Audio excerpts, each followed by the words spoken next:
Welcome, everybody. Good morning. Thank you for joining us today on behalf of the Greater Board of Vancouver, the Real Estate Board of Greater Vancouver. I'd like to thank you for joining us today for Pro Tips, the contract to purchase and sale event. As soon as we begin, you can type any questions that you might have for John and I, or something that's been on your mind around contracts to purchase and sale. Type them into the Q&A section.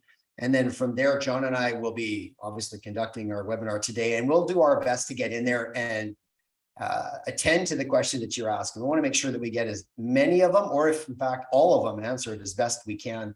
We do have a lot of information to share today and a lot of Q&A that I think is going to be a lot of fun. So we are going to be recording this session, so you'll have a chance, for those of you that are not able to stay for the full event, to come in and watch it. You'll find a link on the member portal, rebgv.ca, to go and watch it again. And if you watched it today and you go, I really want to go back and review, you have an opportunity to do that as well too.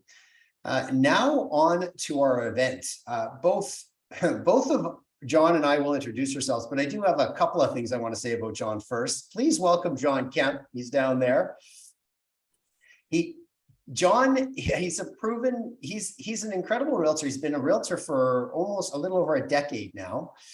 He serves the Tri-Cities area, Maple Ridge, Pitt Meadows, and delivers quality service and results most commonly associated with Beverly Hills, West Vancouver, and Nordstrom's. He does do an awful lot of high-end price homes and is really good at getting them sold for great prices. He represents clients with varying real estate portfolios, but one commonality, they want service from a top professional. He has set records since his first year in real estate and is often asked to teach, coach, and lead teams with his methods and practices, something he is extremely good at. John reserves his time and expertise exclusively for his clients and their properties. Anything else you want to add to that, John? And my kids. A lot of my time goes to my kids. His kids and wife. Thank you. Yeah. That was great. With what little time we have. You're more than welcome.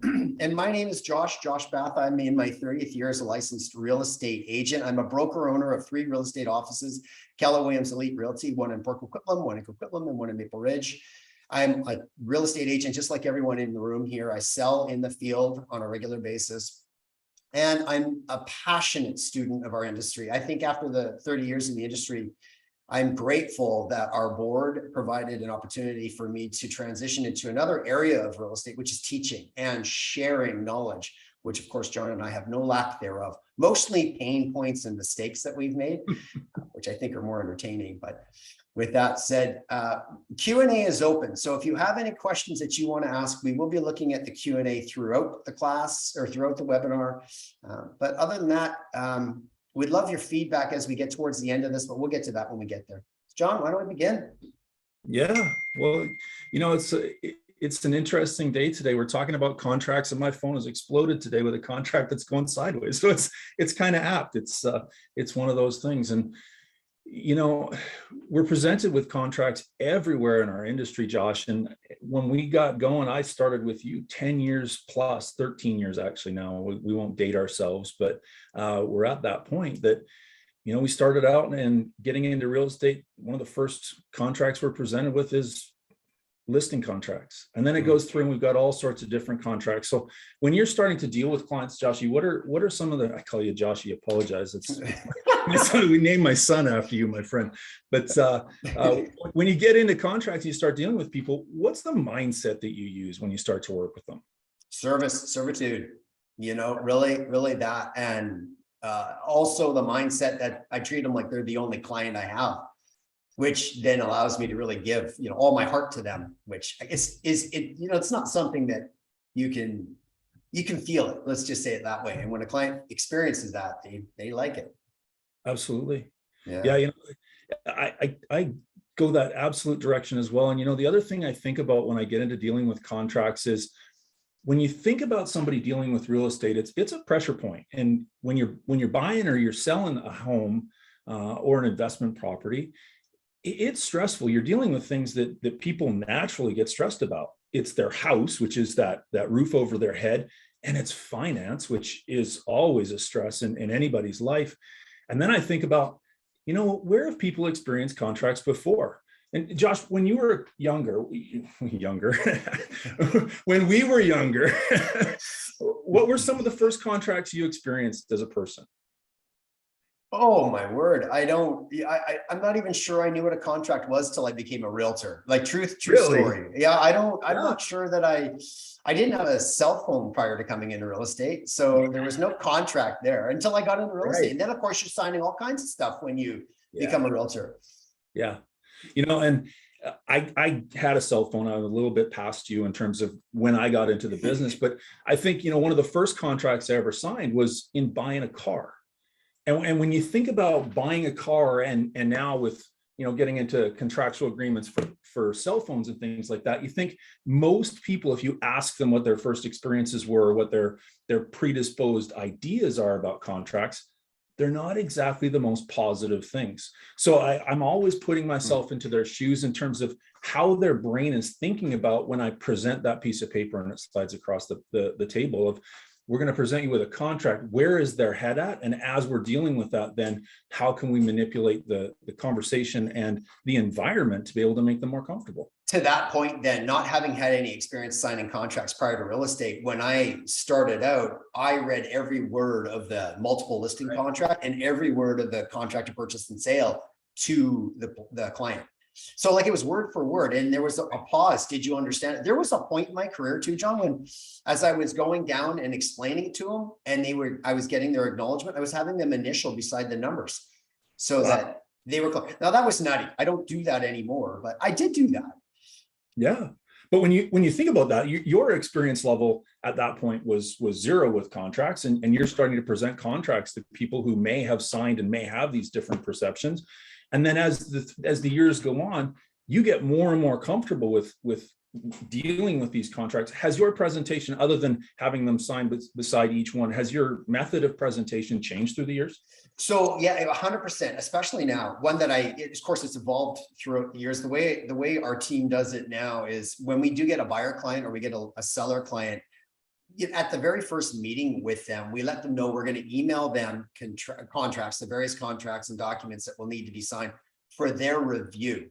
And then we will come back, sit down, assuming they've had a chance to review. And if they've not, regardless, that we then go through everything, including like the clauses in a contract of purchase and sale. You're subject to financing. We put all of that in there. And a lot of clients read them. They don't necessarily understand them, but they read them. And so today, when I go through like the 25 points on the contract of purchase and sale, as an example, I'm able to give a really high level overview of what each section is saying and what it means to them. Yeah. So now we used to do face-to-face all the time. Yeah. Right. Before we had what we're doing today with this digital presentation, emails, email became something. And I, at the beginning of my career, we didn't have digital signing. We were emailing things and they were, oh no, my printer's run out of toner tonight. That kind of problem was popping up all the time. And now it's all this digital signing environment. Has that changed the way you walk through? I know you just touched on it a little bit, but what do you do? So, well, first, let's just say I probably didn't have as many issues around consumers understanding the documents they were signing as we have since e-signatures, particularly because most clients are signing them on their phone. So they're not actually reading them, and some agents may not be explaining them in the way we once did back when dirt was invented. And so what's happening is you're seeing a rise in claims through E&O, where consumers are saying, look, I had no idea what that was. I signed it on my phone. It's never been explained to me. And that's a real problem, right? So what we do around that, knowing full well that our client at the time that they're ready to make an offer are likely going to be signing this under a degree of rush, and they're going to be signing it on a device. We make sure that right back to the onset of the original meeting with the client that we make them aware we're going to send them over the documents they would be expected to read or will go through and review prior to them actually signing an offer. What we try to do is minimize the what did I just sign factor. So when we talk about specifically a contract of purchase and sale, we've gone through all the parts, including what does it mean to go get professional advice? What does it mean when we say room sizes are approximate, must be verified if important? Like literally everything. We go through it all. So they have at least that first introduction to those terms and the contract when there's no pressure. Right. It's a big difference, right? So then when they do sign one, they're a little bit more confident in what they're signing. So you're prepping them, you're showing it to them before they're actually going through the signing process. You bet. Yeah. Oh, that's brilliant. That's brilliant. Makes a big deal. Yeah. Well, when you think about it, as you said that word pressure, right? And doing everything that you can to remove that pressure or minimize that pressure changes the experience that they have with it. Well, back to the original question, right? Like the experience is what it's all about, right? And that's something you strive for. But if you can give them that kind of an experience, particularly like if they're not used, if they bought before, they may not have had that experience if they bought in the last, say, 10 years where there's been more of a wide scale use of e-signatures, the e-signing platform. Mm-hmm. If they've had an experience with anyone else, possibly they may not have had the fulsome conversation through a contract. Maybe they have, I don't know. But we hear a lot from our clients. I didn't know that about the contract. I'm glad you explained it. So my assumption is they may not have had those deep conversations, because that's the kind of feedback we get when we have them. It sets the bar of professionalism in their eyes on us, that we operate professionally. And it increases their confidence in us when we're sending contracts and documents for them to sign. Right. Now, as we're in the industry right now, and through our careers, we've seen changes in our contracts. How do you stay on top of that stuff and then make sure that you're comfortable in explaining those changes to the client?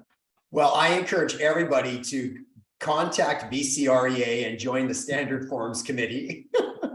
I'm on the Standard Forms Committee with BCREA. This is new to me. Having said that, being on it allows me to really take a look at what's coming down the pipe before it's mainstream to all of us. Before that, really, I was no different than everyone else that isn't on that committee. I would look for bulletins on BCREA's website. I would check with our regulator to see what changes, or council back then, now BCFSA, to see what changes are being proposed and coming down the pipe. That alerts me to the thought that there's probably going to be new forms introduced or changes to current forms. Right. And sure enough, right now, I mean, a great example of that for every one of us, our contract to purchase and sale currently has 25 points on it, or 25 sections. It's about to be increased to 27. There are 2 new sections being added to the contract to purchase and sale to deal specifically with the cooling off period. Yeah. And the good news is membership's going to get a chance to get their hands on that before January 1st, to get a chance to get their education and their knowledge up on how to properly use them, which is going to make a big difference. Right. When you get some of these new changes coming out, do you practice them before you present them? No.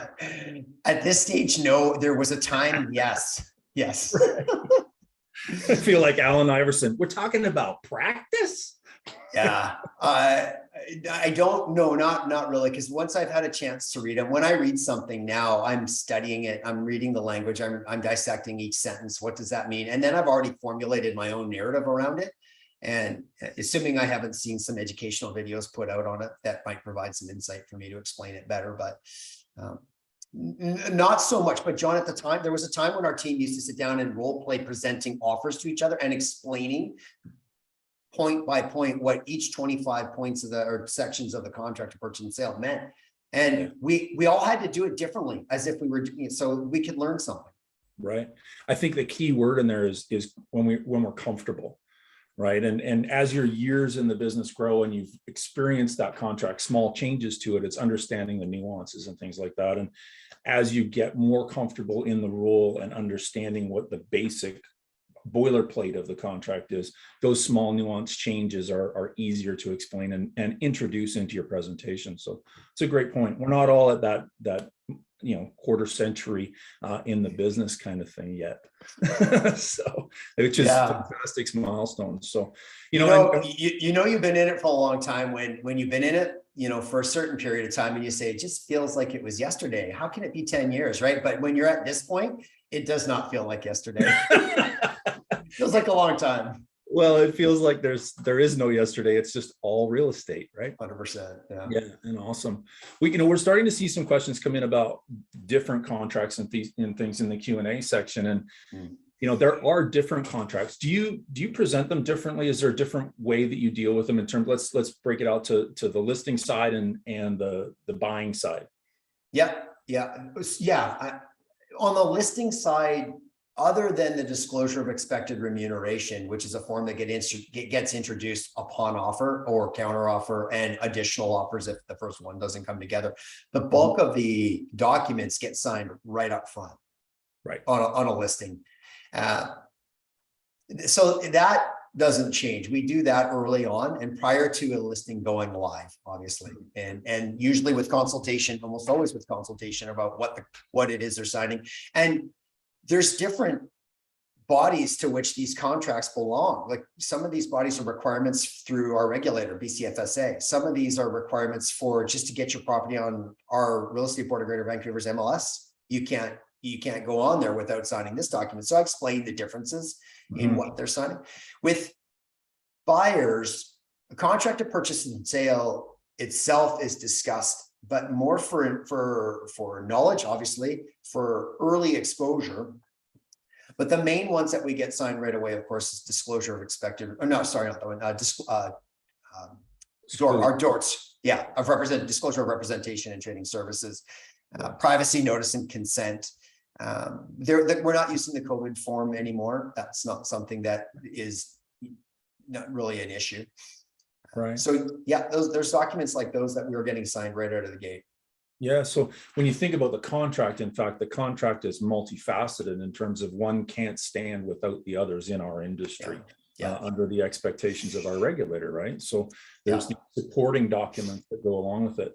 Now, we talk about buyers and listings, and we talk about the regular MLS stuff. Do you use exclusives? One of the questions that just popped up was about exclusive buyer agency. Do you use it? Is it mandatory for you in your business? Where do you see that going, and what do you see the role is that? We don't, straight up, and we should, but mainly just for the level of professionalism that form represents. So we don't use the form. So I might be, that last bastion of sort of an old way of doing things, but when I shake someone's hand, I often think that it means exactly what the handshake meant, and that we're going to work together. And very, very rarely do we have buyers wiggle away, because we provide service and value. And certainly that shows up early on when we explain documents to them, right? Like they're committed. You set up a search for them, and then we vet their search out for them, and off we go when we work. So we very rarely lose buyers, which has probably given us a sense of security, maybe false, but that this buyer's not going anywhere, and they don't often. But if you want to ensure that your hard work and efforts are secured, then an exclusive buyer agency contract is the way to go. There's some changes coming out on that form as well, too, that keep your eyes open for them. But I do think also that our industry, this is just my take on recently reviewing 2016's independent advisory group, and then the more recent white paper, A Better Way Home by BCREA, and then the most recent one put out by our regulator that they sent off with the recommendations they sent off to government for approval. In reading everything in there, it's hard to imagine that's not the direction they're going, where buyers will be treated like sellers. And if you want to work with a seller, we sign contracts, whether they be exclusive or whether they be MLS. And buyers, I suspect that that's the direction we're going to be heading, especially given you've got the home buyer protection plan. They've got the ability to rescind, right? They've been written into the act in that manner, and that's historic. So it makes sense to me we're heading in that direction. Yeah, it's interesting. You called yourself the last bastion of the old way of doing it. I'm a little newer than you in the business, similar in age, but I approach it a very similar way in terms of, when I shake a hand and we go into business together, we've made a commitment that way. And I think, and it may not be popular in the legal side of our business, but I look at Stephen Covey's begin with the end in mind. And at the end of this relationship, if this relationship crumbles, do I want to be having my business chasing a client for fees and things like that? It certainly makes business sense, but does it make marketing and a relationship sense in the business as it goes long term? Yeah. It is strange though, John, in my opinion, that like I operate this way with buyers, yet with sellers, I don't. While I might shake their hand and I go ahead and spend my money prior to a listing launching live, I invest money and my time. There is contract signed there with sellers that do protect me once the effective date comes. But with buyers, you don't do that. And just my personal opinion, I think that does need to change. Of course, I don't know what the numbers are. I know there are some agents that absolutely use them and they wouldn't even consider working with a buyer without one. I think it's a brilliant business plan. Until it's enforced on us through our regulator, I don't suspect that we're going to see behaviors change in agents. Yeah, it's similar. Through my career, I've used it once, didn't enjoy the experience, and I don't use it anymore. And it will be interesting to see where this industry goes with it for sure. Yeah. Now, inside the listing agreement, I just want to touch on one section that there's a lot of conversation about, what makes a contract solid, how do I write great contracts? And there's all sorts of tools and classes and things like that, or mentors out there, use mentors. Josh was my mentor when I very first got into this industry. Literally my first listing presentation was Josh's listing presentation coming out of my mouth. But, as you go through this, I really want to touch on the Schedule A in a listing presentation. Cool. What are you, when you approach your Schedule A, what are you putting in it? What is your mindset around that? And what do you think should be in it?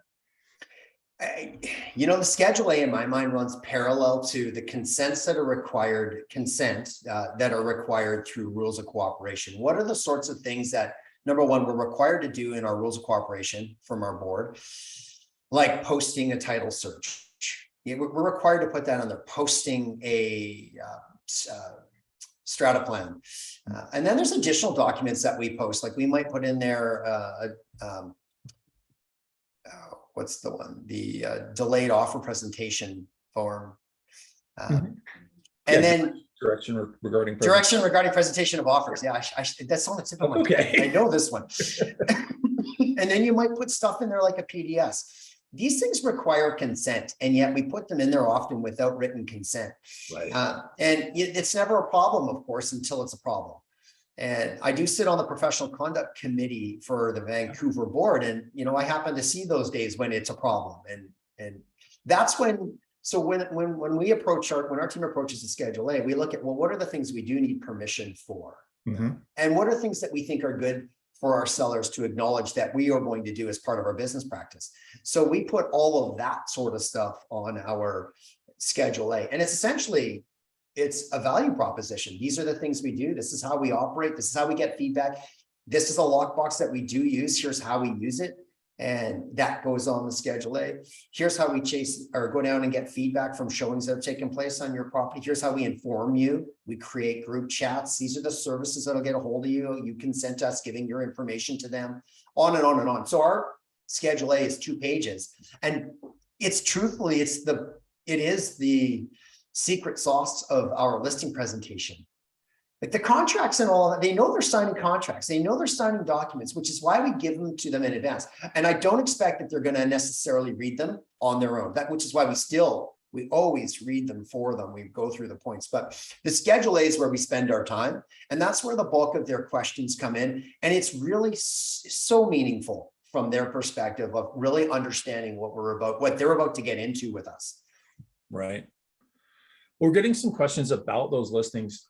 One of them was about looking at your documents and the timing and such. How do you manage timing on your listing contracts? You mean in terms of when do they expire? What date? Well, no, the question is about the 3 days, because when the listing goes live, there's this 3-day period. How do you manage that in terms of when it's signed and when listings go live? I think I can answer it, because when I sign a listing agreement, if I'm signing a listing agreement with a client today, I'm signing it today, but I'm putting the date that it's going to go live. Oh, yeah. I get it. Or 2 weeks out. And I usually choose a Tuesday, Tuesday or or Wednesday for them to go live. And then between the date we're signing that agreement, the MLS date that it goes live is a different thing. And that 3-day period is the 3 days from it's supposed to go live on the MLS. Yeah. So that, to answer that question. Now, some people are putting in their Schedule A. I just want to go back to the Schedule A for a second. Sure. When you look at the Schedule A, some people are putting in there the recovery of costs if they cancel a contract. Do you include that in your contracts? No. Again, old school, right? Like it's like a retainer, really, almost in some senses. But it's if you decide to cancel your listing with me for whatever reason, I then will have the right to recoup costs incurred plus a little bit of time, maybe $2,500 or whatever the number is. I've seen people put in their schedules.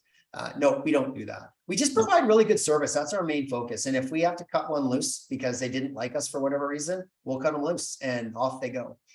But yeah, go ahead.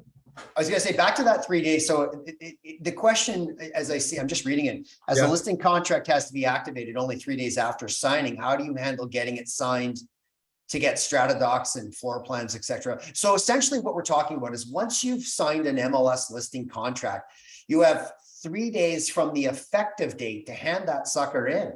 You got to get it in. Otherwise, it's stale dated. And if you hand it in on the 4th date, the board will send it back to you. And then you got to go back to your seller and get it signed. So the question is, well, that doesn't seem like enough time. And John, you just alluded to it. What we do is we'll meet, let's just say today is Tuesday, like you said. Okay. And John and I both go on listing appointments with clients tonight, and we can see that the home needs some staging. Maybe the lawn needs a haircut. It needs some trimming on the hedges and the trees and the grass. Yeah, with something I desperately need.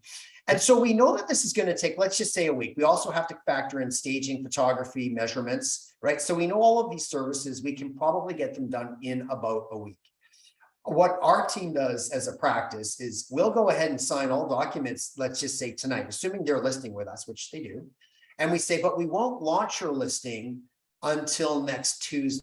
We need to give this a full 7 days so we can get everything organized within those 7 daes, so that on the effective date of launch, we have your photos and we have your floor plan, your comments have been written. It also allows us to go to the city and perform a ton of due diligence on the home. So that's how we handle that, to answer the question. Yeah. Excellent. Now, one of the things that comes up, and I constantly get this in my coaching program and all through conversations with other agents, is should your Schedule A be detailed or should it be kind of vague? Where do you go with that? I got nothing to hide. I want them to know what I'm going to do. Yeah. You know, the concern with too detailed is that a seller might have a claim against you for selling a property too quick and you haven't performed all the things listed on your Schedule A. We address that on our Schedule A. Yeah. There are times when I'll sell your house fairly quickly and there's some services that may not get performed, but the ones that typically cost us a lot of money are done up front prior to listing going live. So it's hard to argue that we didn't spend our money on it, or even often our times. You know, in light of the market we're moving into, sellers will wish we could have gotten it sold in a week and would have been happy to pay you your full price for a quicker sale than the kind of market where things take anywhere between 40 to 90 plus days to sell. They'd be like, yeah, okay, we're getting tired of this process. Right. Yeah. Well, standing on eggshells trying to get it, you know, showings and open houses. It's a long and stressful process, right? Yeah, sure. Or fun for some, but they're usually sick and twisted. Yeah, right. I'm just going to jump into a couple of questions here. One of them is, how do you create urgency for buyers to get a pre-approved in the first step, sort of outside of the contract step, but do you do anything around that? Well, when we're meeting with the buyers, one of the things we say is, who are you working with from a mortgage broker or banker or lender? Can we communicate with them? Because we'll eventually need, can we have your permission to communicate with them? Because they're going to need documents that we can send them effectively and timely. Have you been pre-approved? We just ask right up front, but we don't go out of our way to instill that urgency in them. We assume it's already there. And rarely do we have buyers that are scrambling to get pre-approved. Often they're already pre-approved when we work with them. Yeah, I use a very similar approach, and if I'm working with a buyer and they're sort of dragging their feet, one question I'll ask them is, you know, when you go grocery shopping, do you know how much money you have to spend on groceries today? And their answer is always yes. Well, then we're going to go shopping for properties. I think we need to talk to somebody about how much money you can actually spend, because there's no point in doing it if we're not. Yeah. A couple other questions just around resources in terms of clauses, accessing clauses and example Schedule A's. And I have to go back to using mentors and using the people around you in the industry. There's great tools and resources available to us through the board, through the different online tools, web forms and things like that. The key thing for me when I look at these things and not being able to find stuff, reading through it, spending some time reading through the library of clauses, reading through and understanding what is actually available so that it's not just trying to search for it. You actually kind of know what's in there. It may feel like reading the encyclopedia sometimes, but it's certainly a valuable tool that way. And then knowing who you've got around you. Let me add to that, John. So great question, by the way. So first and foremost, we hear this a lot, and I want to just emphasize, we're not lawyers, so it's not our job to create subject clauses. That's very, very, very tricky water to be going into. And where you get your clauses is through BCFSA. You go to bcfsa.ca, I believe it is. I have them logged as a link in my favorites and my bookmarks, so I go there often. Inside knowledge base, so it's BCFSA knowledge base clauses. And in there are all the clauses created by our regulators, lawyers, vetted out for our industry specifically, along with certain recommendations on things to use and how to use the clauses. So it's a fantastic spot for you to go to get your clauses. Another thing that we do, but you have to be careful with this, and I want to put that caveat on this. Our team has in web forms, we've created templates for the various types of contracts we write. So an example would be attached townhomes or condos. There are specific clauses that are very similar every single time you write that. For strata documents are one of them. So we have a template for strata contracts. We have a template for detached contracts. Yes. We have a template for rural property acreages. Yep. We have a template for land only. So we've got these built-in templates. What you have to be careful with though is every so often our clauses are tweaked and updated through the regulator, and often without warning to us. Yeah. They might post something on their site, but it's up to you to read the site. And if you're not reading it, you wouldn't have known there's been a change to the subject to financing clause, or subject to the property disclosure, or subject to the inspection clause. But it saves us a lot of time by having these templates there. And yeah, that's where we get them, Madison. And that's where you would want to go. And the right wording and recommendations are in BCFSA, knowledge base, clauses, and that's where you go. Yeah, I used to take it as far as actually, we used to get the printed book of standards. I would earmark it all. So having that resource and understanding where it is, you've got it marked in your digital bookmark. Absolutely, whatever you can do to review it and go from there. For yeah, sure. Yeah. Got that. Effective date. I like the next question. Are there examples of Schedule A's available? So no, the short answer, painfully, no, there really is no true example of a Schedule A. And your best general conversation on that are your fellow realtors, those that are experienced. So you'd want to be in your office and talking with them. And assuming that perhaps isn't an option, then you would talk to your managing broker and get some advice from your managing broker. I do believe, John, in my opinion, I think that this is a conversation that I don't believe I give up any personal trade secrets by sharing my Schedule A with other agents. In fact, I've shared my Schedule A many times. So my thinking is this, though. I don't know that my Schedule A is a hybrid of Ken and Jean Ambrose. Their Schedule A is next level unbelievable. And they're going to probably hate me that I mentioned their names because they're going to get a few emails and calls saying, can I have your Schedule A? But it really is next level awesome. And our team has taken that and tweaked it a little bit to our style of business. But I think I would love to see a class that was available where agents could come and learn to really build out a Schedule A for themselves. Yeah, I think that would be wonderful. That'd be a good thing for our industry in terms of upping professionalism.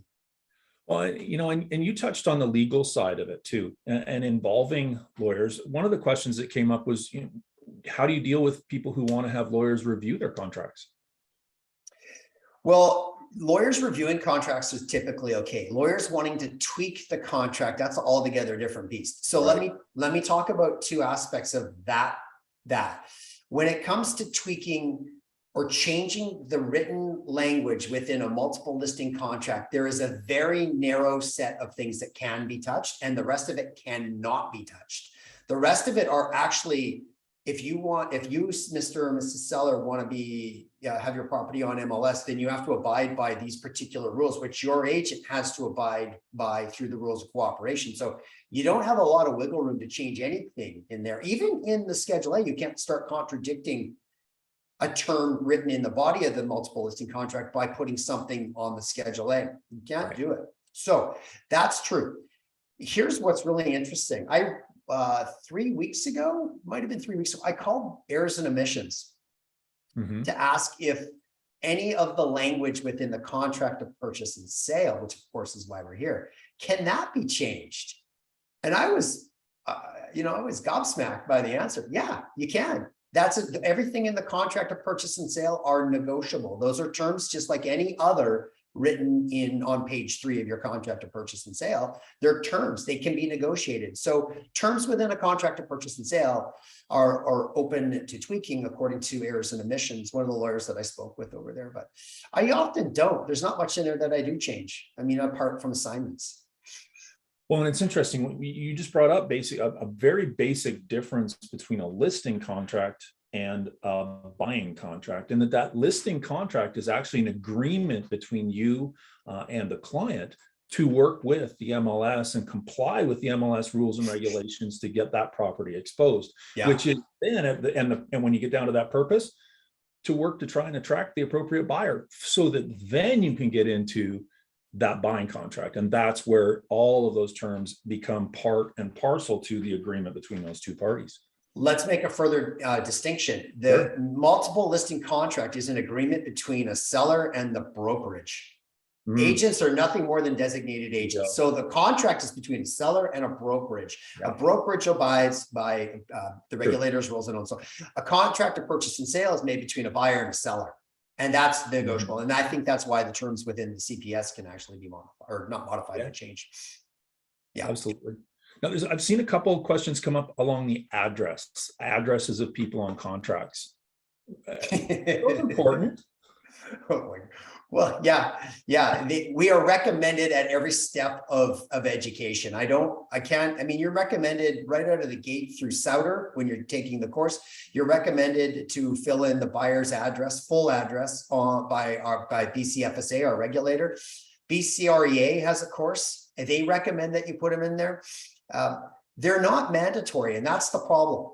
And so agents put in a lot of things that make them weird, like a care of listing agent or per FinTrack form. That's not a full contract. Like, that's not fully filled out. We put the information in there. There was an old, I say old school, but I could just be saying that because I've been around for a bit. But back when we were filling them out, often you didn't put buyer's information in there because you believed it was private. Well, it's actually required. And I'm going to share something with everyone shortly that is going to really illustrate why you're going to need to put them in there, put a buyer's address in there and the seller's actual address in there for service. But there was a thought that took place way back in the day that you didn't necessarily, what if the listing expired, or what if the seller canceled the listing, the seller's now got the buyer's information, they can work a deal out. Maybe they felt the agents were the reason the deal didn't come together. So there was I think a degree of trepidation of putting that information in because of that. But we're required to put them in 100%. It's interesting because I've heard comments as well about negotiation, right? Yeah. And as you're bringing a buyer in on a listing to purchase, some people have trepidation about putting that address because it may disclose to the seller a financial position on the buyer's side. There's all sorts of different reasons around it, but it comes down to it's part of the contractual agreement that their address is on that piece. And without it, you're not actually filling out that contract. Trust me, the lawyers are going to require it. Your office is going to require the buyer's address. If you haven't put it in there, they're going to send you, your conveyance department will send you an email saying, we need your buyer's contact information and we need their address. So they're going to be coming to you for it. Right. Let's tie up a loose end here. Denise is asking, what's the difference between the signing date and the effective date? That's a great question. They're located in two different places on a multiple listing contract. The effective date is on page 1 of the multiple listing contract, and that's the date that the listing will be launched live to MLS. The signing date is on the last page of the contract, and often ours are signed a week prior to the effective date because we had the contract signed a week earlier. The issue, of course, that agents have to be aware of, if you're going to go pre-market your listing, your commission is not protected if you put a sign on the property and in between the signing date and the effective date, a buyer comes and knocks on your seller's door and saying, I'd like to do a deal with you. Your seller is fully entitled to go ahead and do a private deal, thankfully to your sign and marketing efforts during that 1 week zone. So it's a very, you got to be aware that you're vulnerable in that time period from the signing date to the effective date. Mm-hmm. Which brings you back to relationship. Brings you back to relationship. Yeah. Right. You want to have a good one. Yeah. Yeah. Have a great relationship with your client. And at the end of the day, they're going to work with you because they're going to work with you. Yeah. So Sophia, the date for a listing to go live, or what we're calling the effective date is what it's called, is on page 1 of the multiple listing contract. It's the very first bit. It's the same date that's tied to the expiry. There's a start date and an end date. Those are your two: effective date and expiry date. Yeah. There's a question here. Would you share some of your favorites in terms of clauses? And it says, buyer beware, of course. I think that the best answer to that is we are all different. The clauses that we're going to use are in the BCS FSA site. But we're all different in terms of what we're going to put in our contracts, and talking to people, building relationships, having coffee with other agents. Such an important piece in having those open discussions, because as we work together, as I say, Josh, you were the first person to support me in getting my first listing contract taken and done. From those days, more and more conversations with different people has created the hybrid John Kemp listing presentation, listing package, and Schedule A. And that's what I use today. So, yeah. And you brought up Ken and Jane, and those people have played a part in building my Schedule A as well. So, use the people around you and have those conversations. One is not going to be the magic pill for success and bulletproofness, for sure. Yeah. Well, no, they're not. And to Madison's question, I'm not sure I fully understand what she means by my favorite clauses. I'd love to hear maybe a bit more, but what do you mean specifically about my favorite buyer beware clauses? I don't have a lot of buyer beware clauses. I have more buyer acknowledgement clauses, which I don't necessarily, John, want to eat up all of our time on my feelings around those, buyer acknowledgement clauses we see on contracts of purchase and sale. Notwithstanding, I think they needed to have been discussed earlier on, and often are not. But yeah, to that point, if Madison, if you want to elaborate a bit more, I'd be happy to give you a deeper answer on that one. Yeah. Go ahead. Yeah, no, I'm just scrolling down the list here and sort of pulling some different questions out. And Catherine asked the term of the listing contract, it's 2 months minimum. Understanding those little nuances in terms of the MLS and talking to your office, those are the key spaces you'll be able to understand that, as well as any resources that you can point out, Josh. Ask that again. I think I missed that. She's talking about to get a listing onto the MLS requiring 2 months minimum. There are nuances inside our agreement with MLS and the boards and things like that we do have to comply with. Where would you go to get the best information about that? Well, the board probably. I just call member services. But yes, you have to have a valid listing contract on MLS with the Vancouver board. It has to be a minimum of 60 days. Don't get caught up in February. Be careful, because you want to make sure that you've got 60 clear days. Again, like the effective date, if you're 4 days, if you're on the 4th day, it gets sent back to you. If you're 59 days, it gets, I had it happen to me once. Yeah. I had a client say, I'm only going to give you a 45-day listing. I'm like, okay. I wanted the listing. The board punted it back, right? So I got 60 days out of the deal. Today, when we list contracts, MLS listing contracts, they're typically for a year. Yeah. Or minimum 6 months, but typically for a year. And rarely do we get pushback, because we do offer essentially a daily listing. If someone wants out because they're just not unhappy or they've changed their mind, we'll release them. Mm-hmm. We just don't, we often, if it's because someone's disgruntled and they want out, then we'll say, let's talk about it. Let's find out what it is. Is it something we can work together with to make sure that you're happy and your expectations are met? But if it's not, then out you go. We're not going to worry about tying you up in a conditional release, which is all you're required to give them. We'll often give an unconditional release and let them go and release that energy from our end, from our field, so we can breathe some air. Do you put that in writing, Josh? No, But we would. Yeah, like if some, we've had people ask us to put in writing, not a problem. We fire it right off. Again, back to the handshake. Like I really mean what I say. And so no, but there's a question from Chris. How do you handle clauses that BCFSA does not provide, such as an oil tank clause? Chris, that's a good question. I don't know where my oil tank clause came from. I can only assume it was vetted out by a lawyer. I've seen it many times on other contracts of purchase and sale, and I think that's probably where I picked it up from. You ask a question that makes me want to dig into BCREA's site now and see, do they have it in either one of their legal updates? Like, but it exists out there. It's been provided to us, and I just don't recall where. Sorry, Chris. Well, you know, it goes to a recommendation somebody gave to me years ago is, you know what, take a lawyer for lunch. Sure, 100%. And have that conversation with a lawyer. And quite often by developing that relationship, you'll have the ability to make a quick phone call to somebody and pull that information from somebody. But I agree with you, Josh, that I've got it from somewhere years ago, and it's pretty much the same as what I see coming across my plate from everybody else. So yeah, it was created at some point along the way. Yeah, I agree. I mean, that falls in line with Annabelle's question. Are there related clauses for farms or commercial deals on BCFSA's? No, not specific to say the mechanics of the farm, the operation of the farm. But there are environmental clauses that exist on BCFSA. Well testing clause. There's a well test clause on there. There's a septic clause on there. There's clauses like that. But there are courses through BCREA that talk about that. They deal specifically about that niche kind of market where you would then get that information. That's where I would go personally, Annabelle. You know, and that, if I may just add to that, Josh, in terms of, you know, we're talking about farms and commercial. As you start to deal with properties that are specialties in terms of, you know, if you've got waterfront or you're dealing with lakes, you're dealing with remote properties with water leases and accesses, wells, you know, mineral rights, anything like that.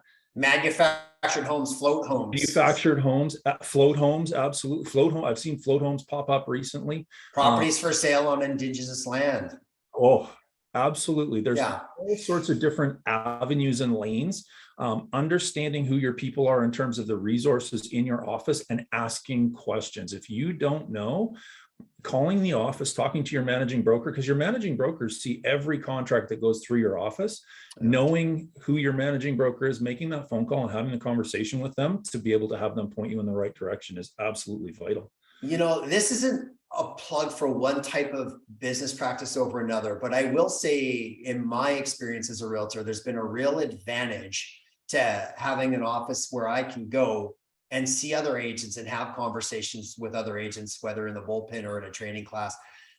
You know, just someone to go. In the absence of that, then you do, like you said, John, need to know who your managing broker is and have a relationship with them. They become really important to you.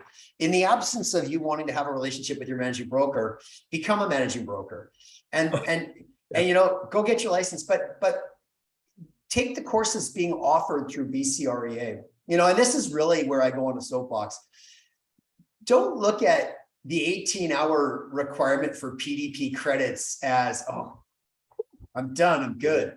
Like, that's a bar that's off, in my opinion, that's very, very low. There are far more courses that enhance professionalism that will exceed your 18-hour requirement, that you should never be looking at your 18-hour requirement as a really tough goal to meet, right? And it certainly shouldn't be met in the last 6 months of your 2-year cycle. You should. So that's where I would do. I would just be plugging into BCREA and the Vancouver Board's education course catalog. It's fantastic. Yeah. I always ask the question, would I hire me? And if I'm just taking my classes at the end in the final 6 months to get my credits, and I'm not advancing my skills and knowledge, I'm not sure I'd hire me. Yeah. We're constantly looking at what's there and taking classes and being part of discussion groups like this. Yeah. Let's answer Randall's question. And Randall, I wish we could put you so you could talk and I could get a clear understanding. You want to talk more about the subjects for contracts of purchase and sale, and I'm happy to go down that road for sure. I'm curious just to know a little bit more what specifically, and understanding that what's necessary for a CPS. Like, if I'm just answer that question on the surface of as I read it. Subject to financing, subject to an inspection, subject to review of a title search, subject to review of a seller's property disclosure statement, subject to legal opinion or lawyer's opinion for sure, subject to the buyer qualifying for insurance, subject to strata documents. Now, if we go into rural properties, we have clauses for well and septic. We have clauses for environment if a property happens to have a creek on it or is near a water course that we think might impact some aspect of the property. Randall, if I didn't answer it, if that wasn't the direction you wanted my answer to go, or John's answer potentially to go, ask again. I appreciate you asking twice. Sorry that we had to make you wait. I think one of the key things on that is using those templates and making sure that you're not trying to pick them out each time, that it's already established for you. That's the problem. I mean, John, you said it. Sorry, I'm interrupting you. I said, I turned 50 this year. The gray matter's getting bigger, I think, to a degree, but it's not remembering a darn thing. So if I don't have like something as a stopgap to enhance my mind, like a templated contract, it's likely I'm going to forget to add stuff in there. Like a great example would be if you decide to go and write an offer for example, a property that has a suite and an unauthorized suite to boot, and you don't have a template created that has those specific clauses, then you might just write an offer and forget to put that stuff in there. And then you're running forward with an offer. Maybe it gets accepted. Now you want to put them in there, or you forget altogether. Now your buyer says, hey, John, let's serve notice to that tenant because we want them out. Well, you can't. You don't have the clauses in there. But if you have a templated tenant occupied property clause in your contract to purchase and sell, you got to cover. Yeah. I grew up with a dad who was an airline pilot, and we always did a pre-flight and checklist. The pre-flight checklist was always written down, and it was this, you used it. And if he was in a different aircraft, it was a different pre-flight. And I always go back to that because it's just like writing a contract. You're under stress already because you're usually on a timeline. You want to get this thing done. So having those templates is absolutely key. Yeah. Alan Kruger's got an old friend. Alan's got a great question about, writing extra things into your subjects and clauses that double up and reiterate, I guess, stuff that's already in the boilerplate of the contract. What are your thoughts on that, Josh? Yeah, so probably I don't know how to describe myself in my way of thinking around Alan's question, but I have an opinion on it, that's for sure. I really truly believe stuff like buyers aware of property transfer tax. That's one example. GST advice, lawyer advice, measurements. I want the property clean. That's a different one. These are the sorts of things that should have been talked to the buyer at the beginning of your relationship with the buyer, so they understand that, okay, that might be important to me. I want to go and remeasure that room, or I'm glad you asked me about or advised me to go get legal advice. I'll do it now before I've been presented with an offer on my phone while I'm at work and I need to get this sucker signed right now. Because that lawyer advice, I don't think they get it, right? So I feel like there's a lot of those cover your butt clauses that should be offloaded from a contract of purchase and sale and really belong on a completely different form that currently doesn't exist unless you use an exclusive buyer agency contract. And in an exclusive buyer agency contract, you could then fill out the fields and put in those particular clauses. Thus, if you choose to put them on the contract of purchase and sale, at the very least, it's not the first time they've seen them. I'm just going to tag to that too, Josh, and that my feeling around it is when we're dealing with things that are already contractually written by lawyers and built into our contracts and our disclosures and those kinds of things, if we start taking extra things and jamming them in, by our own words, we create a position where we may have created a conflict legally that down the road can cause problems of all sorts of different natures. So as we start to jam and try and as Alan said, cover our butts, it's already covered. It's already been done by the experts. So although you want to try and cover yourself as much as you possibly can, if you follow the rules, you follow the guidelines, and you use the tools you've got, you're going to do that already. You are. Yeah, I agree. I totally agree. Rita's asked a question here. As a newer agent, how do I ensure I'm writing a solid contract which protects both her clients and herself while being in a competitive multiple offer situation. So Rita, I think as a newer agent now in a market that is cooling off, we're seeing a transition to a more even market, if you will, and less multiple offers. Now's the time for you to really dig in on courses around contracts provided by the board. There are multiple offer contracts. There's winning at multiple offers. I'm one of the instructors for that particular course at the Vancouver board, and BCRA has courses on multiple offers and contract writing.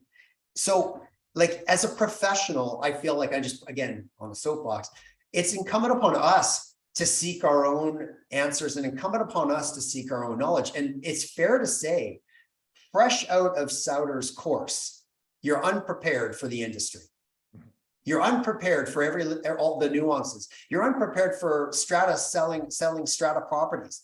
So like, it makes sense to me that we grab our education by the reins and go, okay, these courses are specific to multiple offers. I'm going to take them. And while there, ask, well, how do I protect myself? And in there, you would discover forms that BCRA has written for us to use that are acknowledgements on the buyer's side if a buyer's going in subject free. So you have these clauses written out. So that's really how you learn it. And I wish, Rita, there was a clearer path for you or for all of us for this learning. There just isn't a clearer path. The only path you can go to is, we use the word managing broker a lot. I don't say go to your managing broker because I want you to have them solve your challenges or your issues or problems. I want you to go, help me find a way to help me solve my own. So what courses do you think I should take? That's what I would do. Yeah. Yeah. And I think there's truth to the saying, knowledge is power. And taking the courses, whether you're dealing with pre-construction, you're dealing with assignments, there's all sorts of nuances out there. And, you know, you're teaching different classes, I'm teaching different classes.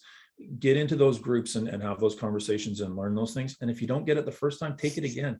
I've taken the assignment class twice, and I still struggle with that thing because it is this big hairy beast. Yeah. But Kevin Brown teaches a course, Contract Nightmares. I think I've taken it 3 times. I'll be going on my 4th. Like I'll take it every year because every year I learn something different from Kevin. Yeah, absolutely great. Yeah. Madison was just asking this question, going back to buyers putting their information on a contract. So can you touch on the names on a contract? What if a buyer wants their name to be kept off the contract of purchase and sale because they are known financially? I don't think that's actually allowable. I don't think you can put can write a contract of purchase and sale without someone's name on there. There has to be 2 parties to a contract, and one of the parties cannot be anonymous. One of the parties could be a numbered company, and there are NHL hockey players or movie stars, people of political influence that will purchase through numbered companies, but you can't have anonymous. So whether they like it or not, their name is going to need to be on that contract. And if they want to push back on you, Madison, tell them to go talk to a lawyer on how to go ahead and write that contract. But it can't be anonymous, unfortunately. Yeah, it has to be somebody. You know, you touched on companies. You've got builders and all sorts of different people who use companies to purchase properties, but there has to be a legal entity purchasing and making that agreement. It would be like making an agreement with a ghost. You just can't do it. Yeah. Oh, Thomas, to answer your question, yes. You can't write something into your Schedule A that supersedes a term written in the multiple listing contract, period. You cannot. Yeah. See, the next one, Lindy touched on the 3-day cooling off period and the opportunity to rescind that's coming up. You know, that makes addresses even more. Well, let's talk about that question because I think it's a great question. Let me just pull it up here because I have it. I have it somewhere, but it's not. Here it is. So there are going to be 2 new sections. Currently, if you look at a contract of purchase and sale today, you'll see that it consists of 25 sections. There'll be 2 new sections added to your contract of purchase and sale effective January 1st, 2023. You'll get some information on that later on in the year, along with education. So you'll be prepared for how to explain it when you're working with your clients. And absolutely, back to the address point. If a buyer is going to rescind, they have to put their address in the contract of purchase and sale. There's a section, it'll be a new section on the contract, likely section number 23. It's going to be under notice. And the seller's address for service also needs to be clearly stated on the contract of purchase and sale. You cannot get away. I mean, I don't know how you're going to serve if you don't have the address. And here it's a must. You have to put addresses for both parties to the contract, especially when the buyer is going to exercise their right to rescind. Yeah. There's Catherine's got a great point about, she dealt with an estate and it comes up, multiple parties where the form has only got space for two people to sign on it. How do you deal with that, Josh? If you've got you create a new line, you write a new line and add them in. They did improve their contracts by adding 3 options for signatures, but I agree that perhaps 4 is probably a number that it should have reached towards, given that that's not uncommon nowadays. Even if it's an estate like Catherine's talking about, there are often married couples buying properties with their parents together, and so there's 4 parties to a contract. So but you just add another line, including a box down below. You just draw another box where they initial on the bottom of each page. Yeah, agreed. I've gone as far, if we're running out of space and it's looking like a dog's breakfast on it, as in terms of putting it into the section of clauses and subjects, just the buyer and seller agree that here are the people involved in this agreement piece. So yeah, great. So let's go back to Randall. Randall just followed up. I want to make sure we're there. She says, what about the conditions and understandings that are documented, i.e. appliances, damage, fixtures and chattels?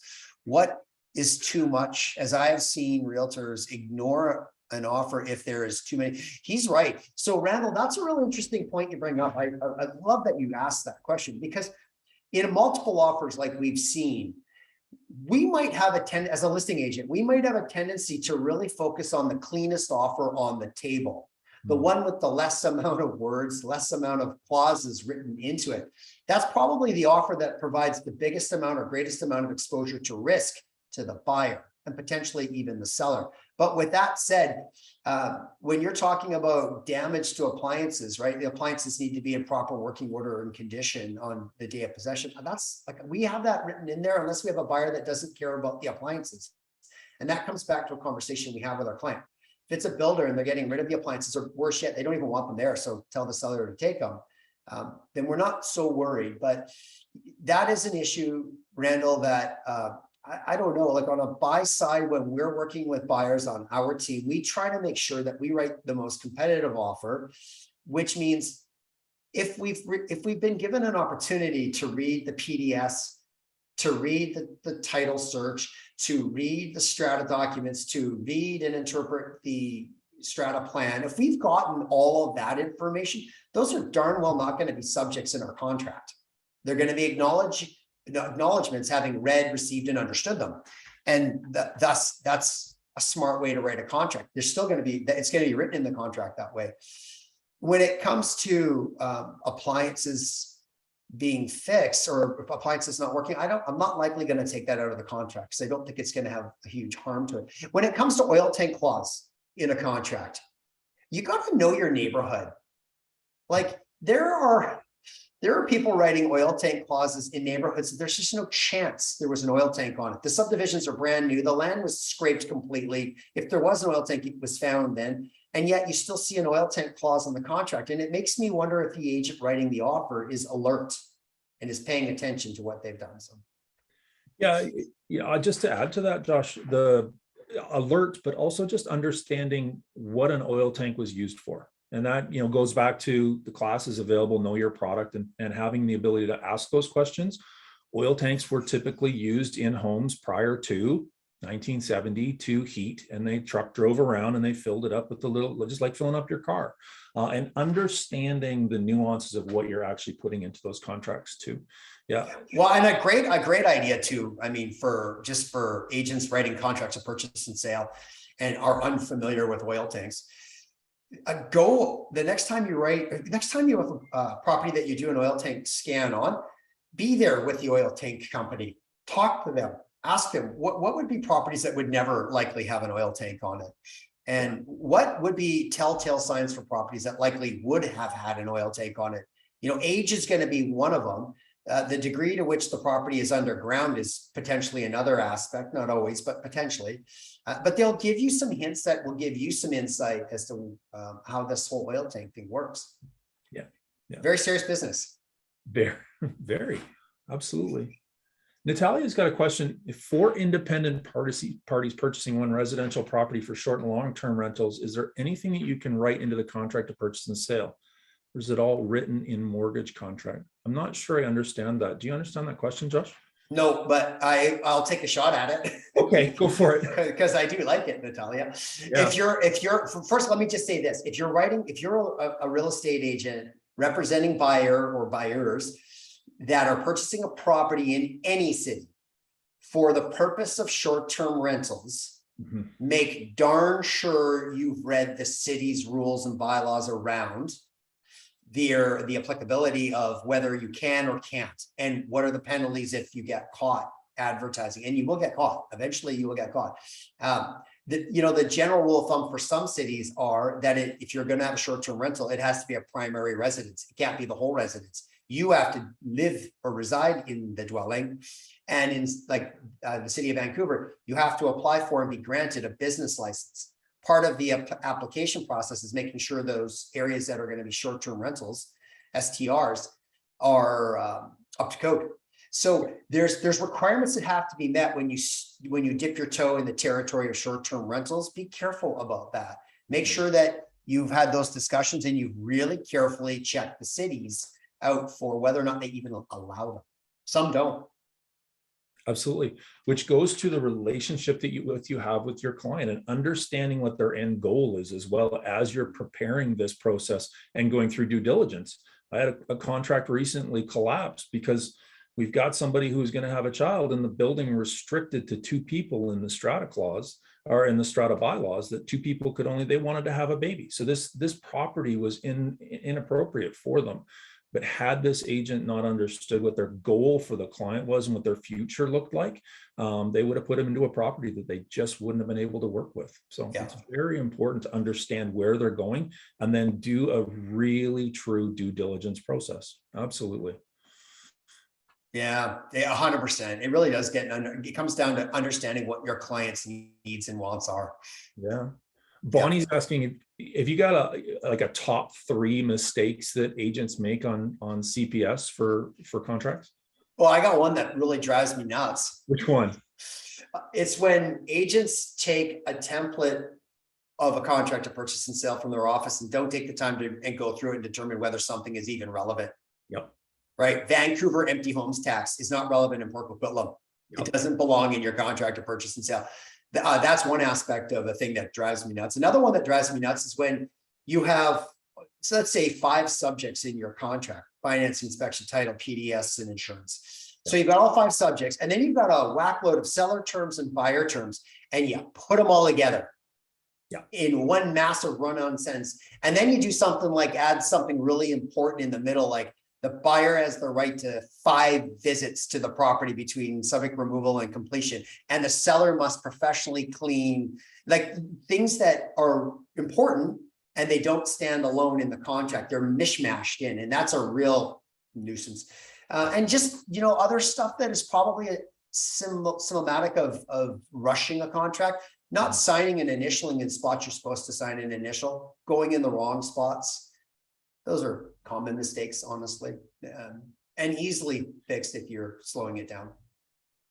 Yeah, I'll tag to that and agree that there's the common mistakes, missing a signature here, an initial there, those little things, the ones that really you see cropping up all the time, which I think in the long-term effect of our professional view by the public are things that just are not applicable in those specific contracts. Oil tank clauses in condo purchases, just things that really don't apply. Included items, pantry. Well, the pantry's built into it, or vaulted ceilings, included items, vaulted ceilings. Like these are things that your client's going to look at that, or the lawyer's going to look at it down the road and think, what was this person thinking when they prepared this contract, or were they actually thinking when they prepared this contract? I coach with the saying, the dollars are in the details. pay attention to those details and read what you're actually sending out for sure. Yeah. Yeah, for sure. Here's one. So anonymous, can you please share more important information that I put onto my schedule? Like one of the other things I put on there, the consent around not giving 1-day codes, or they might say, I'm okay if you give one, but we want their permission to do so. That's another one. I'll see if I can pull a Schedule A up while we're here. We've got 22 more minutes to go. I might not be able to pull it up. Write down my email address and email me directly. Josh Bath. Oh boy. Josh You're Bath. giving up old. This is for anonymous only. And maybe you too, Madison, because your question is, I'm still not sure I fully grasp it, but Josh Bath at kw.com. There you go. Norminder is asking, in the finance clause, is it necessary to fill in the blanks in the clause? Norminder, if you go to BCFSA knowledge base clauses, you'll see that you have 2 options for use of a subject to finance clause. Our team uses the one that provides the least amount of information, and it's approved by BCFSA, so we use it. The second clause is the one that puts in the percentage of the interest rate, the amount of money being borrowed, what term, is it a 5-year term? It has more detail to it, which is the clause I used in the beginning of my career. It was the only one available. And when the new one became available, I moved over to the newer one. So take a look there and you'll see that there are 2. And the only thing you have to fill out on the one that we use is the subject removal date. Yeah. Yeah. Anonymous, is any recommendations for pre-sale contracts? Take the course. That would be my recommendation too. Take the course. Yeah. The pre-sale contract is a little bit beyond what we're here for. I hate to say, because it really is in and of itself an entirely different webinar. It's detailed, and there's an incredible course on it through the Vancouver board that will blow your mind, truly. Yeah. Another anonymous attendee, a great question here, and it comes up all the time. Wondering about the relationship, how you differentiate between business relationship and relationship among friends. Do you do anything special or particular around that, Josh?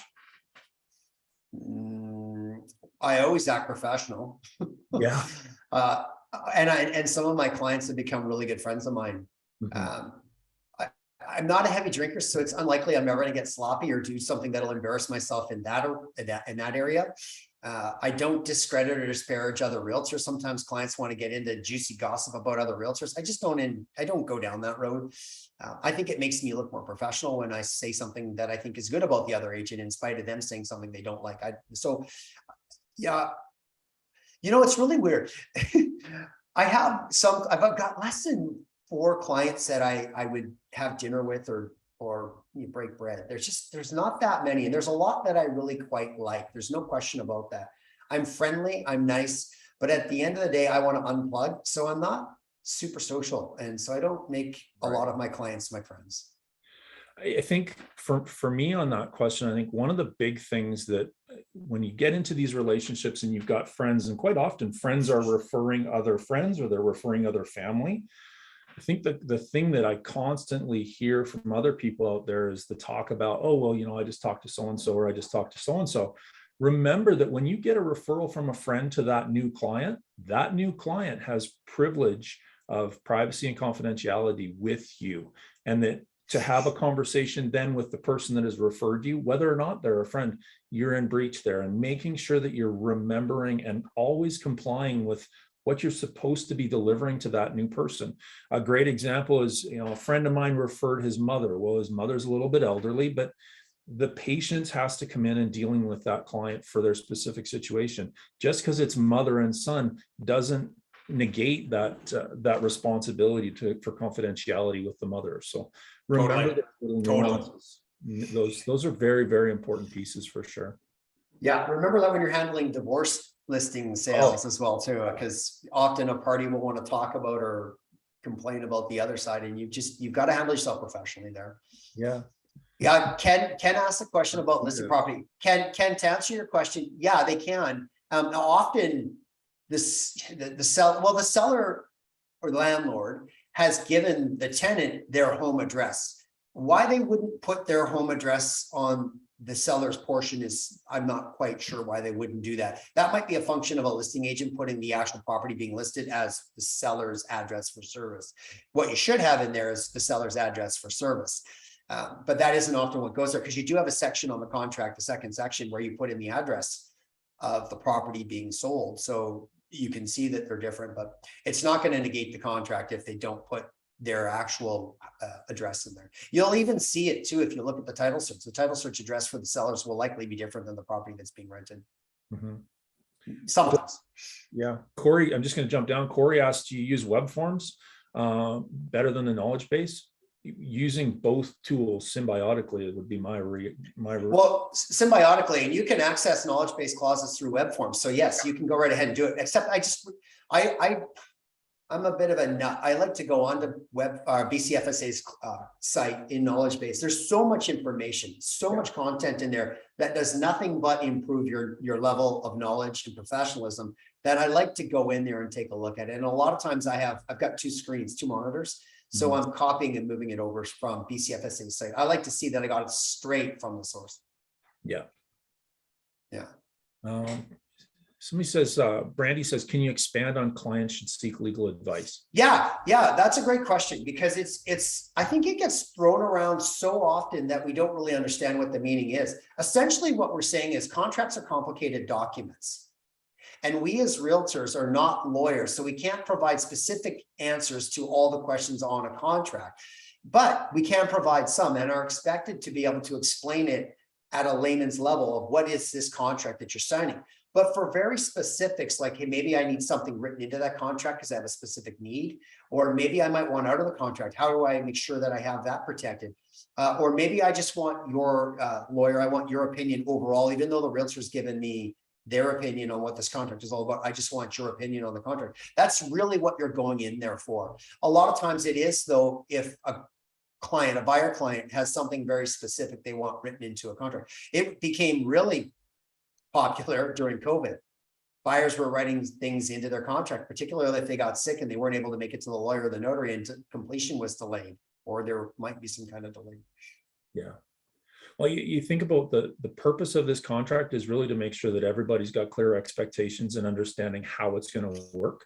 And when those little things come out, it's about taking the ambiguity out of it should different situations occur. And COVID was one that we had to write and create special things and special situations for sure. Yeah. To the anonymous question or attendee asking about float homes, if you're selling float homes regularly, you're super confident with them. You're likely very familiar with its terms and services. And if you're selling the schedule, your generic Schedule A, I assume that's because there's probably some very generic consents that your seller has agreed to in that Schedule A that you want the buyer to be aware of. So yes, you can. To be really careful, you would say to the seller, one of the things you'd have written on there is, I, the seller, hereby acknowledge that my realtor, anonymous attendee, will be sharing this Schedule A with prospective buyers agents for the purpose of whatever it is that's in there. And then, yeah, you could. As long as there's nothing personal inside there that you're going to hamper or harm confidentiality and their negotiating position, then be careful. You know, and the key thing when you're dealing with these specialty products is you've got the MLS, you've got access to information about who's buying and selling these things all the time. And if you're going to list a float home, jumping into Paragon, into the MLS and figuring out who's sold a bunch of these things and then giving that person a call. They're an agent in our industry, and hopefully they're going to help you out and get you skilled, because it just helps advance our entire profession if we're supporting each other to write better contracts and protect buyers and sellers in this process for sure. Yeah. Tanya's question is, can you clarify how the 3 days are counted from the effective date on page 1 of the listing contract? Also, how is the number of days on market counted? Do they start from the site? Yeah. So, okay. 2 questions. Excluded from the 3 days are Saturday, Sundays, and stat holidays. Those are, so it's 3 business days, to be clear. So Monday to Friday, assuming Friday or Monday isn't a stat holiday. And so you could see a 4-day life in the effective date, but typically not. So that's what you're looking at. And then the 60 days is a running count. regardless of stat holidays, regardless of Saturdays or Sundays. It's 60 full days. Yeah. Hope that answers your question, Tanya. Good question. Yeah. The easy way to do the 60 days. Hey, Google, what's 60 days from today? 100%. I do it all the time. 100%. I do it all the time with my kids in the car when they want to know when's my birthday, Dad. Hey Siri, when is my son's birthday? And it'll tell us out loud how many days the birthday. They love that. Awesome. Awesome. Yeah. Cameron asks, are there template examples available? Of what? Well, I would just go Schedule A? Yeah. I'm guessing, just templates of anything. Yeah, there are. And if you go through and you utilize the resources and figure it out and then talk to your fellow agents, you'll be able to find somebody who's got templates to share with you. Yeah. Yeah, Cameron, you've got my email address. Yeah. You're welcome to send me. Bonnie's asking what is a must clause when you help buyers purchase a brand new home? Well, you'll find them for sure in BCFSA's knowledge base and clauses under new construction. There's a section there for new construction and the clauses. GST is a must clause. Who's paying it? Mm-hmm. Your deficiency walkthrough is a must clause in there. Your lien holdback is a must clause. Those are three right off the top of my head. Yeah, agreed.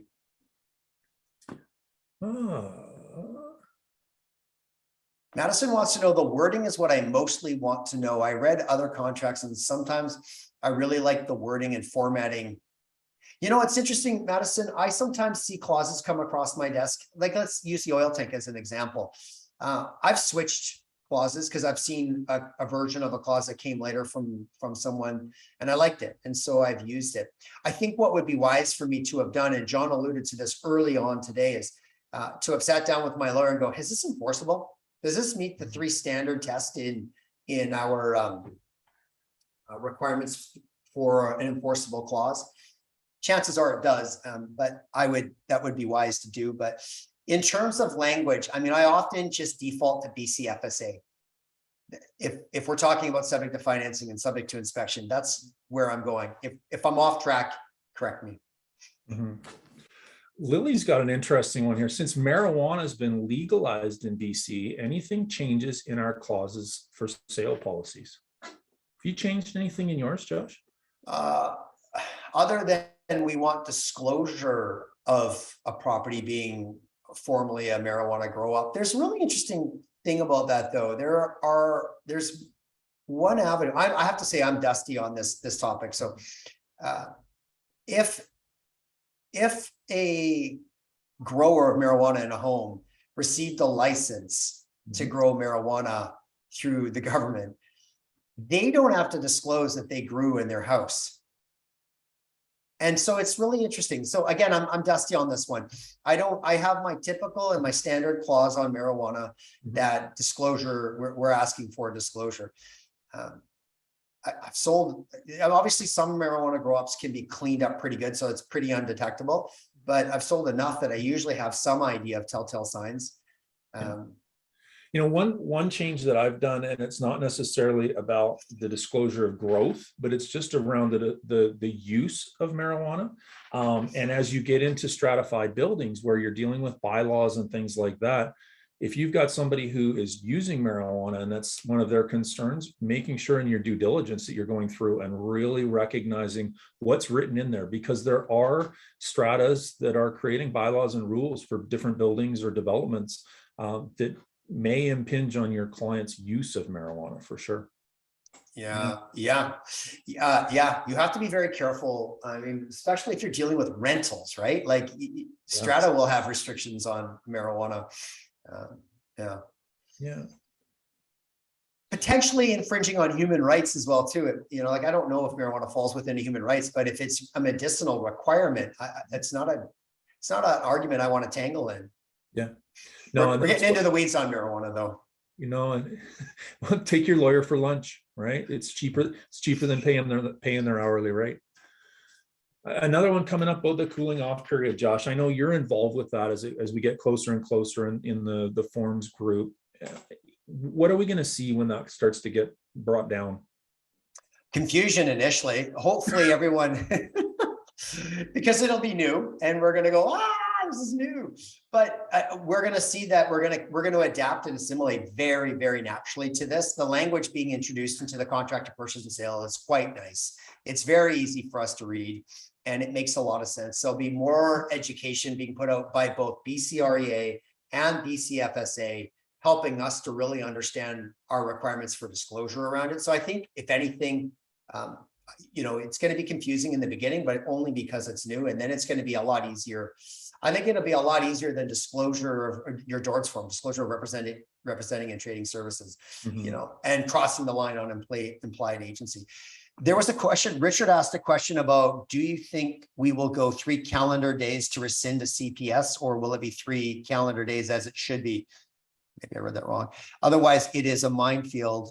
If you've read the Interpretation Act, the only business day is the day the Supreme Court is in session. Got it. Fair enough. And unless they're not, like in COVID, right? So let me just read to you the actual language. The rescission, this should answer it for all of us. The rescission right may only be exercised by the buyer giving notice on any day within 3 business days, being any day other than Saturday, Sunday, or a holiday in British Columbia after the final acceptance date defined below. So it's 3 business days, and you can't serve it on a holiday. It has to be served on the beginning of a business day. Yeah. I hope that answers you, Richard. Yeah, that'll be a big change when we get to there at the end of the year, but rest assured that we're going to have lots of opportunity to get into groups, talk about it, and be educated on how to use it and how it impacts our business for sure. So, you bet. Yeah. Sam asks, which clause do we wish would be used more commonly? Josh, do you have a clause that you wish would be used more commonly in contracts? The common sense clause, maybe. It doesn't exist, but I would love to see that one. They're the 2 that I think that are obviously paramount, and clearly BCREA believes this as well too. In their white paper, they suggested that 2 of the clauses that should be standard and unwaivable are financing and inspection.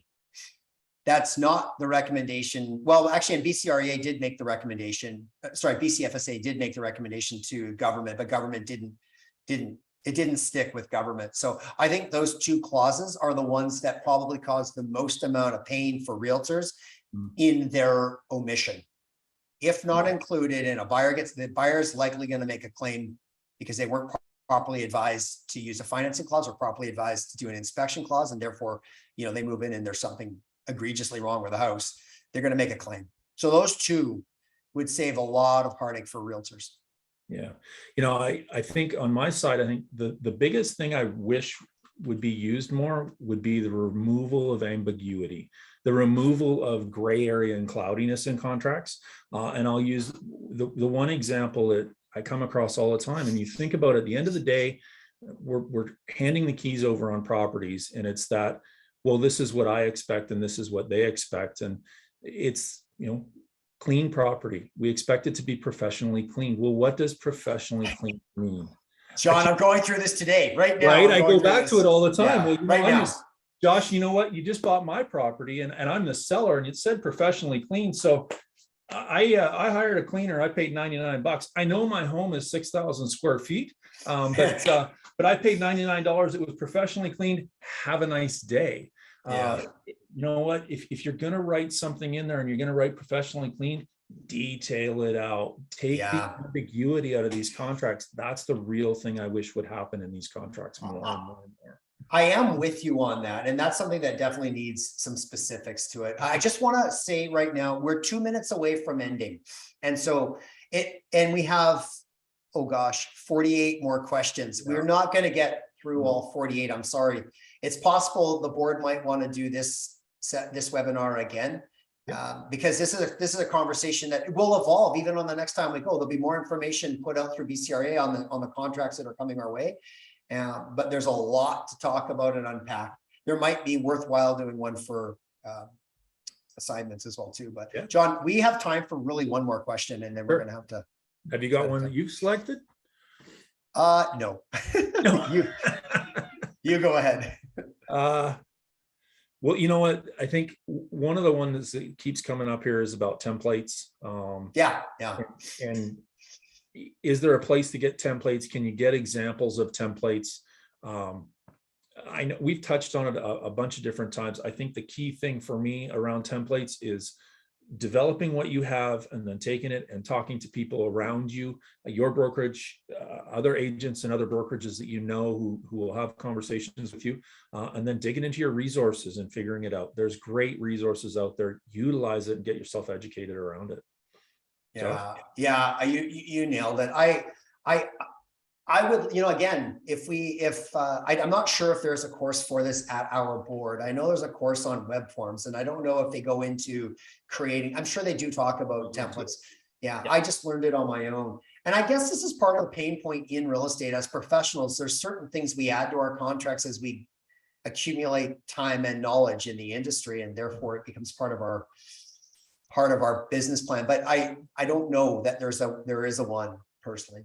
No. Sorry about that. No, I think the big thing for me is know your tools. You're not going to break web forms if you get in there and try to create some templates for yourself. You're not going to break your web forms. Yeah. Get in, use it, practice it, and start creating things for yourself. And then talking to people and add it, morph it, and build it the way you need it and would like it to work in your business. So. Agreed.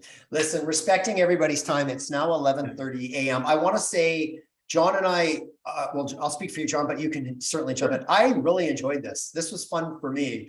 I hardly noticed there were over 500 people in the room today. I really felt like it was just you and I. Yeah.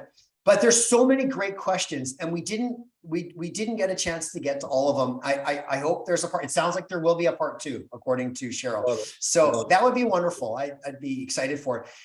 So look forward to that. Also, we'd love to hear your feedback from today. What did you think? Before you log off, there's an opportunity. You'll get a pop-up link to fill out a little survey about what your thoughts were. I get that you might be a bit upset that we didn't get your question. Our apologies. It wasn't intentional. We really wanted to answer your question. If there are other events you'd like to see, make that suggestion as well too. And I just want to make you aware of a few upcoming events that you might want to put on your calendar. On August 24th, there's organized tips for busy realtors. That's an awesome one. September 8th, there's a fireside chat on housing affordability with Martin Thibodeau. Take that one. That's a goodie. And then on September 14th, Realtors Care Charity Classic Golf Tournament. So that's a great way for us to get together and network. You can go to those in your member portal, rebgv.ca, and just go to events calendar and you'll find them in there. Thank you very much for joining us. John, do you want to say any final parting words? No, thank you for everybody who joined in. One of the biggest groups we've had, over 500 participants, and lots of great questions. I'm so happy that we're going to do session 2, more conversation. And Josh, as always, it's fun to get online and have conversations with you. Thank you, and thank you to everybody who came out. Yeah, my pleasure. Bye-bye, everyone. See you, John. Take care. Take care.